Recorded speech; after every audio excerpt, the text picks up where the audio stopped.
Ngiyanibingelela ngegama likaJesu Kristu inkosi yethu, amen. Igama lami uNontuthuzelo Xubuzane. Angihambi ngedwa, ngihamba nobaba la eduze kwami, uzawuthi asichaze. Igama uGift Moyo, ngiyabingelela ebandleni. Ngaphambi kokuba singene esifundweni sethu, sizawuthi sithobe amakhanda, ubaba uMoyo uzawusithathela umthandazo. Asikhulekeni. Bawethu osezulwini, siza phambi kobuso bakho. Sigobe inhloko sibone usuzuko nembeko ezizakho ezifanele wena wedwa. Simema ubukho bakho. Xa sawungena esifundweni Nkosi yami, sicela ukufundiswa nguwe, ukwazi ukuthi uhlale encamini yolwimi lwethu. Ukwazi Nkosi yami ukuthi uviwe wonke umuntu ozathi amamele abukele esisifundo. Umoya wakho ingcwele siyawucela, siwudinga Nkosi. Sikhuleka egameni leNkosi Yesu Kristu eyohlala uze phakade. Amen. Amen. Sibonge-ke babukeli leli thuba esithe salithola ukuthi sizothola isifundo sethu esihle namhlanje, okuyisifundo sesikhombisa esikhuluma ngokungcwatshwa nokuvuka kukaKristu. Ivesi lethu ekhanda sizolithola ku-Isaiah 53 ivesi ka-9. Ifunde kanje-ke ithi, He made his grave with the wicked and with the rich in his death, because he had done no violence, neither was any deceit in his mouth. Amen. Amen. Baba Moyo-ke kule vesi leli siqeda kulifunda noma lesingeniso, yini ongazitholela wena noma ongasichazela ukuthi uzwisisisani kulo? Amen. Sifumana kule vesi ikhuluma ngoYesu. Engithe nxa ngibuka lesi sifundo ngamfumanisa ukuthi ubethobeke ekuphileni, ethobeke nasekubekweni kwakho engcwabeni, ngoba ithi nxa ikhuluma le vesi ingcwaba lakhe lafumaniswa ni sendaweni enye nabakhohlakeleyo, nabantu abakebileyo. So ubebonakalisa ukuthi kwasekuphileni ube ngumuntu obezithobile, obefikeleleka. Ihambise ithi ke enjalo ke yena akwafumaneka inkohliso, akwafumaneka okuphuma okubi emlomeni wakhe. So sibona ke nxa singena nje ukuthi ube ngumuntu othobeke kwa ukuzalwa, ukuphila kanye nasekufeni kwakhe. Amen. Siyabonga ke baba uMoyo. Kunencwadi lana esinikeziwe ithi The Story of Redemption, page 226 to 227. Lana ke iyasichazela le ncwadi lesicaphunywa lesesicatshuniwe lana sifakaza lokho okukhulunywa ngasenhla. Sithi Jesus did not yield up his life till he had accomplished the work which he came to do, and he exclaimed with his parting breath, It is finished. Amen. Amen. Lana kuJesu Kristu wayesebonisa ukuthi umsebenzi lona wayewuzele emhlabeni wasewenze njani?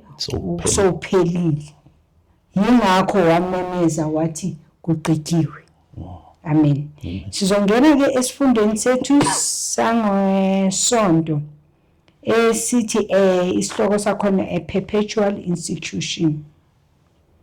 Lana ke ithi umbuzo wakhona, what divine institution was hallowed both at the creation and redemption of the world and will be hallowed throughout eternity? Yini lokho kwakhulunywa ngakho lana? Siyabonga. Esikufumanayo lapha nxa kukhulunywa nge-perpetual institution, i-institution yesabatha, kokuthotshelwa kwesabatha. Ivesi esiyinikiweyo uGenesis 2 uverse 1 to 3 noLuke 23 verse 52 to 56 siboniswa endalweni kuGenesis. After kudaliwe izulu nomhlaba nako konke, kwafumaneka aphumula umdali wethu. Then simfumana ephumula futhi kuncwadi kaLuke engcwabeni nesikhathi sokuhlangula kwethu. Ungcwatshiwe ngolwesihlanu ngesabatha, wayithobela isabatha esengcwabeni. So ithi lento ithi nathi into emisiweyo kude kube sekuphelele. So impendulo yalombuzo isabatha emi nonaphakade. Amen. Engithandayo kakhulu ukongeza kwinkulumo bosoyikhulumile baba uMoyo yileyo ukuthi ngendlela ayithobela ngayo isabatha. Nanza indoda iyo approachwa uPilato ithini? Ithi cela umzimba noma isidumbu sikaKristu ukuthi basehlise. Why babesehlisa isidumbu sikaKristu? Ngoba babebona ukuthi sekuzoba yini? Sekuzawuqala isabatha. Yingakho uthi wena wayithobela nasekufeni isabatha. Lento leyo yenzelani isitshela nathi ukuthi singabantu abazibiza amasabatha. Kufuneka isabatha noma ngabe ngifelwe noma ngabe kwenze njani kodwa isabatha lenzeni lihlale ligcinwe njalo ngoba umuntu esithi siyamlandela senza izinto wayezenza walithobela kwaze kwaba kuphi ekufeni. Amen. Amen. Singandlula lapho noma bofuna khona into bofuna ukuyicaphuna kumoya wesiprofethi. Hayi. Siyabonga. Singandlula siye phambili. Singene kumbuzo wesibili. Umbuzo wethu okhuluma ungasifundela isihloko sakhona baba uMoyo. Singena ku Monday. Yes. Ithi isihloko sakhona resting in the sepulchre. wethu uthi what two influential persons took on the responsibility for the Savior's burial. Yes. Ngihambisa ke ngawufunda incwadi esiphiwe uJohn 19 verse 38 to 42 sifumana uJoseph wase Arimathea noNicodemus yibo abantu ababethi xa ufunda kumoya wesiprofeti esiunikwe uDesire of Ages 773 ithi kwakungamadoda amakhulu kwiSanhedrin which is ababephethe kwiSanhedrin Council. So yibo abahamba bayovela bacela kumkani ukuthi banikezwe umzimba njengoba sele uchilo. Amen. Futhi siyawathola ukuthi lawo madoda amadoda anjani anomfutho kakhulu. Amen. Siye kuBhi wethu uthi what preoccupied the minds of the Jewish rulers on this Sabbath and what action did they take? Sifumana ku Matthew 27 iverse esinikwe verse 62 ukuya ku 66. Ngithanda ke amazwi aku verse 63 apho Yesu othe ngabe wakoda lapha wayekhulume before nabafundi bakhe ukuthi zizaba ngisuku ezintathu ngivuke. So yiwo amazwi ayesengqondweni zababusi bamaJuda bekhumbula ukuthi lo muntu uthe uzawuvuka benza iqhinga ke lokuthi ukuze angavuki kumele ingcwaba lakhe kubonakala ukuthi livaliwe lide lifakwe nesili ukuthi angavuki. Bebezitshela ukuthi akanawo amandla ngolohlobo ukuthi angavuka. Iyo indlela ke ade bebona ngayo ngoba ngasibuka apha ithi umoya wesiprofethi the Jewish leaders could rest little upon the Sabbath. Isabatha obukhulume ngayo kuMonday wethu ukuthi kumele thina siyithobele. Ithi bona babengathobelanga becabanga amazwi njengoba selingitshilo uverse 63 oka Matthew 27. Ithi babengayithobelanga and basuka bayahlanganiselana ngobukumkani ukuthi sicela ufaka amasotsha ugadwe la. Ngawufunda idithi kwakufakwe amasotsha ayi100 ukuthi bagade kwajika kwafakwa nesili yombuso wamaRoma ayiphethe ngelo xesha. So bebehluphekile ngokuthi amazwi awathethileyo engenzeka. And enye into masithatha ukubheka lana laba bantu babengakhathazekanga ngabafundi bakhe kakhulu kodwa babekhathazeke ngokuthi uJesu at the back of their minds babenayo lento ukuthi lo indodana kaNkulunkulu. Anything is possible. But uSathane wabenzani? Wabajika izingqondo zabo ukuthi ba-concentrate kule micabango yabo abayicabangayo. Yingakho bathatha endaweni imicabango bathi abafundi bakhe laba bangahamba bayomtshontsha uJesu Kristu. Amen. Singene ke kusikwethu ithi what prophecy was fulfilled in this plot to seal the tomb? Incwadi esifumanayo Indumiso owamaHubo chapter 2 verse 1 to 4. Impendulo direct luvuko. Babengafuni mose ukuthi avuke from ubi wethu. So isiprofeto isibonakala sizaliswa apha. Bebezamile ngawaba amandla obuntu ukuthi angavuki.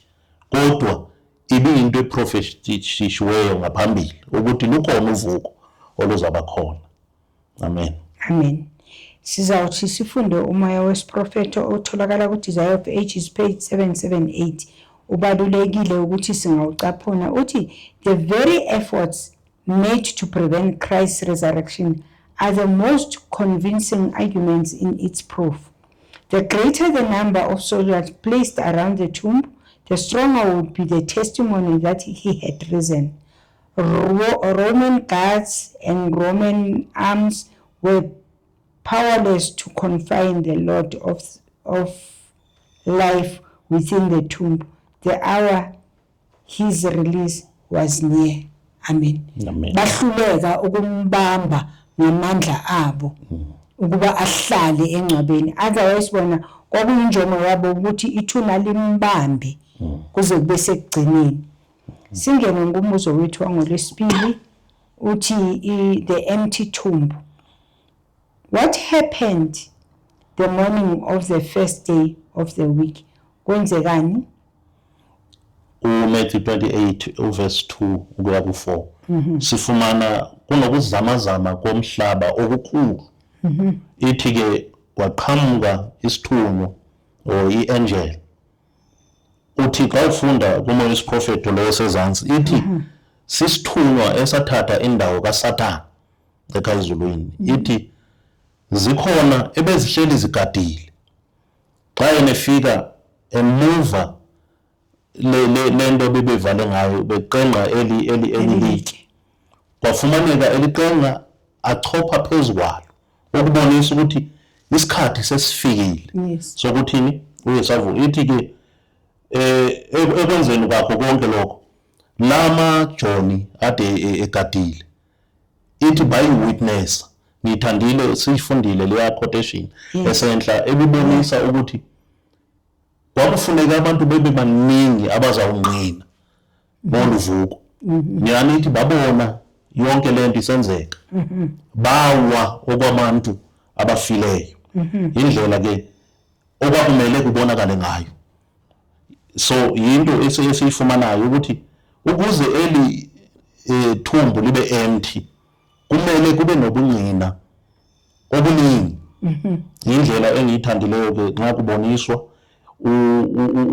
ukuhlangulwa o ukusebenza kwale issue ye resurrection. Amen. Siyabonga. Icho inkhumbuze enye inkulumo ekuthiwa lapho Jesu Kristu ebuya okwesibili emhlabeni abasindisiweyo izingelosi mazizwa mazehla naye inkosi yethu esilindele kuthiwa kuzawuthiwani thuna liphudonsi lwakho lwamvila lwakho luphudonsi lwakho. Ingikhumbuza lapha ku-second lokhuzana line le fourth line ithi now priests and rulers, where is the power of your God? Kuthiwa babe nobungozi ke abanogada baseRoma babengayiki into babengahlulwa yinix. Kuthiwa babe nobungozi kodwa ngalelo langa babuzwa ukuthi aphi amandla enu. Amen. Amen. Sindlule siye kumbuzo kaB ithi what surprised did some of the disciples experience as they went toward the tomb? Into eyabamangalisayo ke ukuthi bafumana ilitshe liqenqiwe ebelivalile.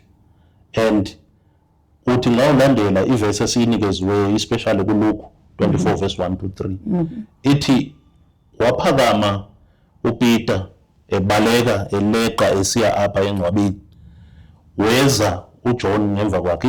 Ithi wamdlula ngenxa yokuthi uJohn ubemncinci kubo bonke abafundi bakhe. Ithi wangena, xa efika ufumana ithuna li-empty, kufudwe impahla kakuhle, okubonisayo ukuthi akekho umsindisi apha engcwabeni. Amen. Impahla ebeyitheni ebeyigqokile bayithola igoqwe kahle ibekiwe.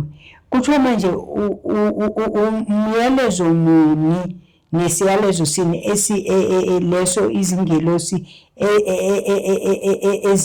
esinike la makhosikazi? Ngasifunda kuncwadi kaMarko u-16 verse 5 to 8 ithi weza ke uMary Magdalene, umama kaJames, noJose, uSalome namanye omama. Ithi ke babe zilazila kule ndawo. Then lesi sithunywa ebesivile ukuthi sihle sisuke ekhaya ezulwini sichophe apha, ithi kwafuneka sithathe umfanekiso wobuntu ukwenzela ukuthi bengesabi. Sesifunda ke ngesicatshulwa esesinikiweyo. Ithi ehlele njalo wakhuluma nabo ukuthi hayi utheni akekho, be not afraid, he is risen. Hamba uyotshela ini abafundi bakhe. So yindlela ke esiyibonayo ukuthi imessage abayinikwayo ukuthi hamba utshela abantu uvukile umsindisi. Engithandayo kakhulu ukuthi hamba utshela abanye unandulele ukuya kuphi? eGalile. Amen. Njengoba wayenze njani? Njengoba wayechilo ukuthi nizawudibana eGalile. eGalile. Yes. Singene kumbuzo wethu wangolesithathu. Ithi a character being revealed, isimilo siyabonakaliswa. Ithi why can we be energized by the enthusiasm of the disciples, especially John, regarding the significance of the empty tomb? Lapha uncwadi kaJohn 20 verse 2 to 4 siboniswa ke indlela ke uPeter noJohn abaya ngayo engcwabeni. Then siboniswe ke nokufumana kwabo ezimpahla zifoldiwe. Ithi ke nasi sibona nelingcwaba eli-empty, inoba ithini kithi. Ngiye ngathi ngiyibuka le ndawo ngabona ukuthi imessage esinayo nathi esihambisayo ayo message engenathemba. Sele kumnyama, sele usokola, kumele wazi ukuthi uNkulunkulu usemandleni, uNkulunkulu usekulawuleni. Ngendlela uYesu ayikhulumayo kumele simthathe ngokwelizwi lakhe. Ngitshilo ukuthi uYesu wathobeka ngawo wonke amaxesha, nathi kufuneke ezimbandezelweni sidlule kuzo, kodwa sinalo ithemba. Ngoba usitshelile xa esithi usithumela ke emhlabeni, uthi emhlabeni sizawuba nazo imbandezelo, kodwa masomelele kuba yena ihlabathi utheni uloyisile. Yes. Ithi lamna intakazelelo abanayo ngendlela abagijima ngayo, babegcwele injabulo ngaphakathi ukuthi uMesaya wenzeni uvukile. So nathi elothemba elo njengoba utsho yilithemba ekufanele ukuthi sihambe ngalo, lisiqinise kulolu kholo lwethu, kulona mhlaba wethu onakeleyo. Sazi ukuthi amazwi akhulunyiwe ezwini likaNkulunkulu anjani, athembekile futhi aqinisekile. Amen. Sawuthi sifunde laphana kumoya wesiprofeto ku The Sanctified Life page 53. Ngithanda le ndawo ekuthiwa John clung to Christ as the vine clings to the stately pillar. For his master's sake, he braved the dangers of the judgment hall and lingered about the cross.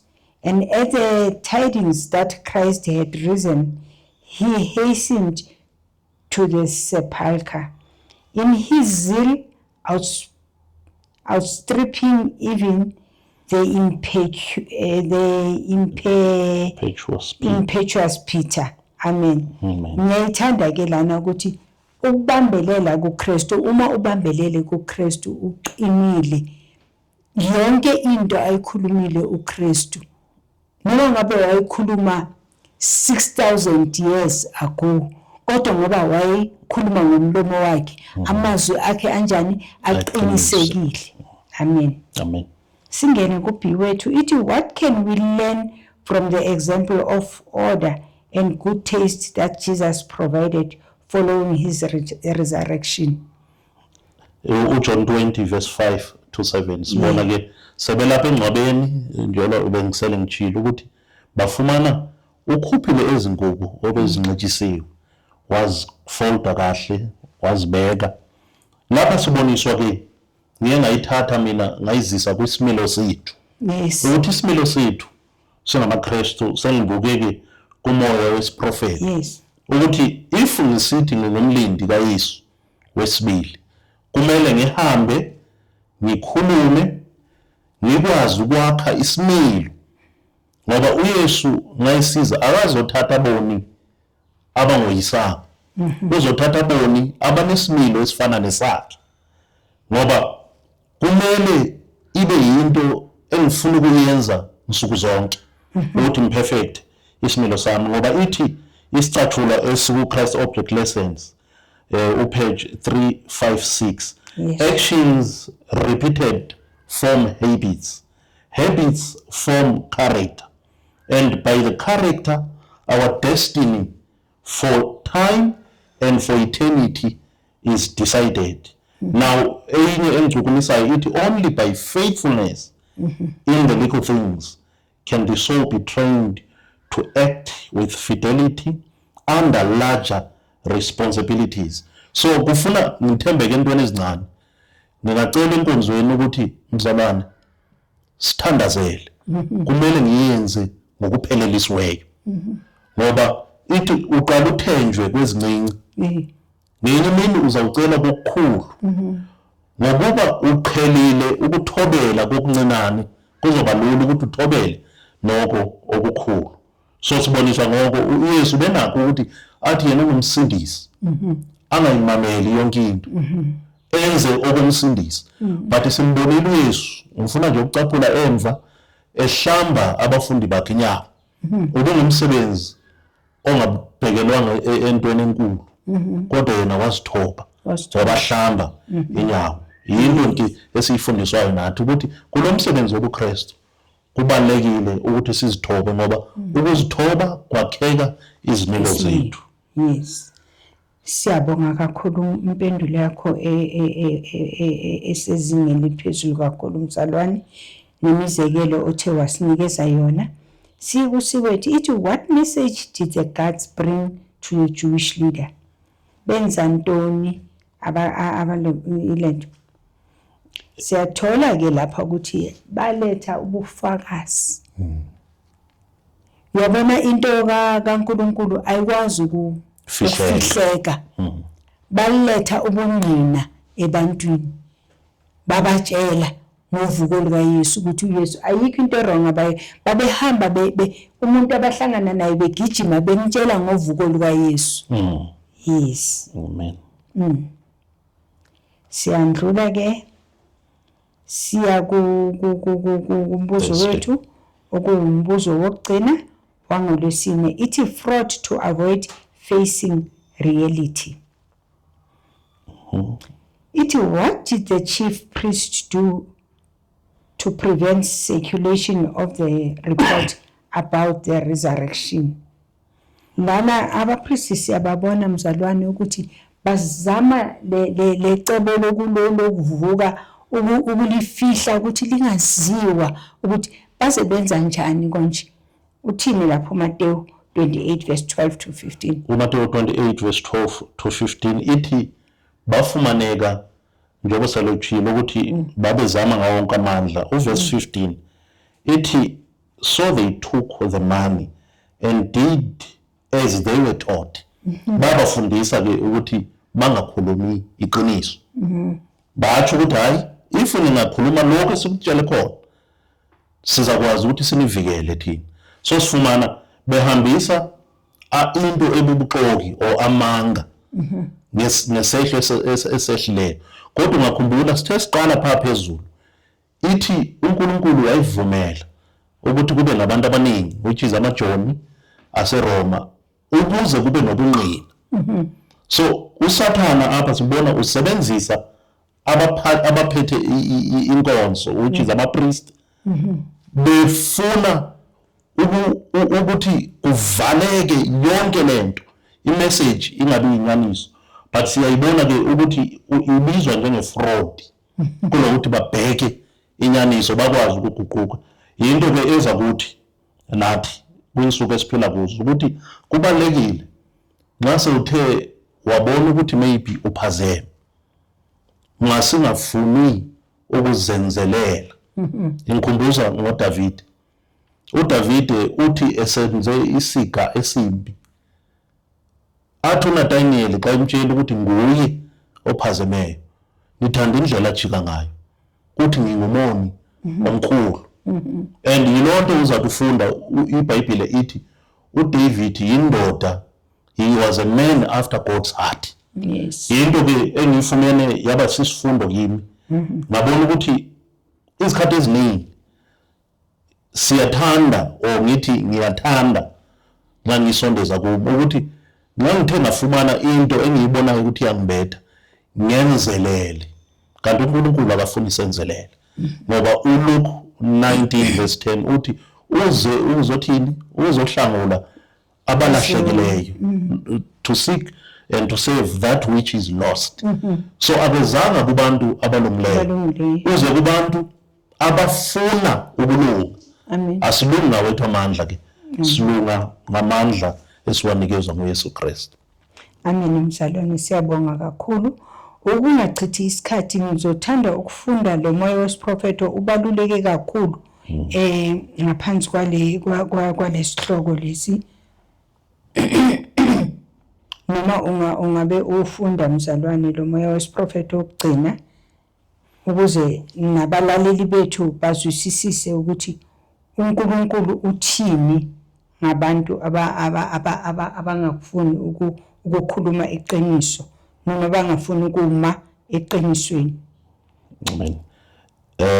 Ngizawufunda, I think le engaphezulu sesikhulume ngayo, yesibili, then sifunda eyokugqibela ithi, in order to silence the testimony they feared, the priest promised to secure the safety of the guards, saying that Pilate would not desire to have such a report circulated any more than that they did.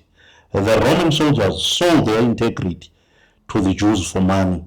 They came in before the priest burdened with the most startling message of truth. They went out with a burden of money, and on their tongues a lying report which had been framed for them by the priests. Amen. Amen.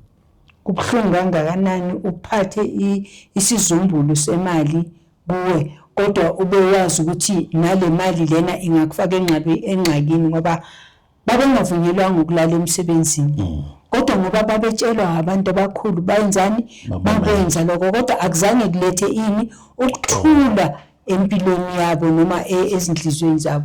So nathi iyasifundisa lento ukuthi eqinisweni kufuneka sime eqinisweni ezwini likaNkulunkulu.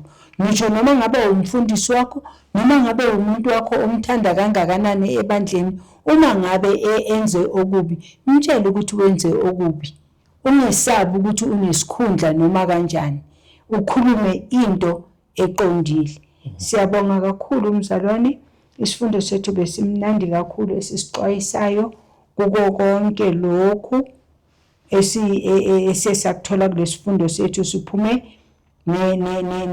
nenkulumo emnandi kakhulu lena eza kithi as Christians, esikhumbuza ngezimilo zethu. Kufuneka ukuthi kube yimilo ezinjani phambi kukaNkulunkulu, kufuneka sibe nezimilo ezicocekileyo. Uyabona nje uJesu Kristu azangathi mayikhumula leza impahla wazithatha wazilahla lapha, kodwa wenzani? Ebonisa ukucoceka komKristu. Nathi kufuneka ke sibe ngamaKristu anjalo, singenzi noma kanjani, sikuze sikwazi ukubonakala ukuthi mayibuye inkosi yethu ithole ibandla layo lilungele ukuba yenzeni ilithathe iye nayo ekhaya ezulwini. Inkosi ngathi ingasibusisela ukufundwa kwalesifundo sanamhlanje, nabalaleli abathe basilalela babe nako ukuthi bazitholele lokho abangazitholela kona, bakusebenzise endleleni yobuKristu ukuze sonke ngelinye ilanga sibonakale sibe yibandla likaJesu Kristu elizothi libuyele naye ekhaya ezulwini. Inkosi ibusise ukufunda konke lokho esikufundile ngegama likaJesu Kristu Nkosi yethu, amen. Amen. Ukuvala isifundo sethu sizawuthatha umthandazo. Baba wethu osezulwini, siyabonga, sibonga izwi lakho elinamandla elingena ngaphakathi kwezinhliziyo zethu lihlabe likhiphe konke okungalunganga ezinhliziyweni zethu. Sibonga nalabo abathi basilungiselele izifundo zethu ezinhle kangaka. Singathi mase sisifundile lesifundo kubonakale umahluko ezimpilweni zethu, kuthi nabalalelayo izifundo zethu bakwazi ukuthi bazitholele okuncane okuzathi kubasize bakwazi ukufunisisa uNkulunkulu nezindlela zakhe ezilungileyo. Siyabonga, sicela ukuthi usandisele kuko konke ngayo uJesu, bonga manje kuze kube kunaphakade. Amen. Amen.